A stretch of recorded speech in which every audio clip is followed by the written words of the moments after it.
বহু বছর ধরে তিনি এই ব্যবসার সাথে জড়িত। উনি বিকেল 3:30টায় বসেন এখানে, রাত 10টা পর্যন্ত তার এই বাদাম বিক্রি চলতে থাকে। মূলত তিনি চীনা বাদামই বেশি বিক্রি করেন। কিছুক্ষণ আগে তিনি 1 কড়াই চীনা বাদাম ভেজে ঢেলে নিয়েছেন, এখন আবার তিনি বালু গরম করছেন। এখানে উনি দুটো ভাজেন। আসলে চীনা বাদাম অনেক উপকারী, আমরা সবাই জানি। মানুষ এখন সবাই স্বাস্থ্য সচেতন, সবাই কাজু বাদাম, কাঠবাদাম, চীনা বাদাম, বিভিন্ন ধরনের বাদাম খেয়ে থাকে আসলে। তবে অন্যান্য বাদামের থেকে চীনা বাদামের দাম তুলনামূলকভাবে কম। প্রতিদিন একজন মানুষের শরীরে 20 থেকে 30 গ্রাম বাদাম প্রয়োজন, এবং বাদামের কিন্তু অনেক উপকারিতা আছে। আমরা জানি বাদাম খেলে স্কিন ভালো থাকে, চুল ভালো হয় এবং স্মৃতিশক্তি বৃদ্ধি পায়। তাছাড়া বাদাম খেলে কিন্তু আপনার খিদাও নষ্ট হয়। বারে বারে যাদের খাওয়ার প্রবণতা, তারা যদি একবার 20 গ্রাম অথবা 30 গ্রাম বাদাম খেয়ে নেন, তাহলে দেখবেন আপনার আর খিদা লাগছে না।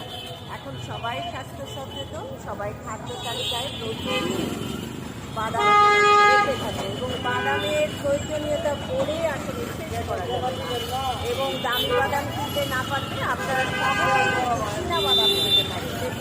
আমি ঘুরে দেখানোর চেষ্টা করছি। আসলে আজকে মঙ্গলবার থাকায় মার্কেট বন্ধ, যার ফলে আরও খুব কম, কিন্তু রাস্তাঘাটে এত জ্যাম যে গাড়ি ঘোড়ার আলোতে আলোকিত হয়ে আছে এই জায়গাটা। আসলে মঙ্গলবারেই ঢাকা শহরে দেখা যায় প্রচণ্ড মাত্রায় জ্যাম থাকে। দেখুন, আমি দেখাতে পারছি প্রচণ্ড জ্যাম, অথচ মঙ্গলবার, আগে কিন্তু জ্যাম থাকবে না। আমরা এখন কথা বলবো এই যে বাদাম বিক্রি করছে এই ভাইয়ের সাথে। দেখি ওনার সাথে আমি কথা বলি। ভাই, আমি একটু সামনে যাওয়ার চেষ্টা করি, দেখি ওনার সাথে একটু কথা বলি। ভাই, আপনার নাম কি ভাই? আপনি প্রতিদিন এখানে আসেন? উনি প্রতিদিন 3টা বাজে এখানে আসেন এবং রাত 10টা পর্যন্ত থাকেন। ওনার নাম নয়ন, এবং ওনার যেসব কাস্টমার আছে তারা কিন্তু রেগুলার এখান থেকে বাদাম কিনে। বাদাম না, বাদাম, তারপরে দুধ, অনেক অনেক কিছু বিক্রি করে, তবে চীনা বাদামটাই উনি বেশি বিক্রি করে।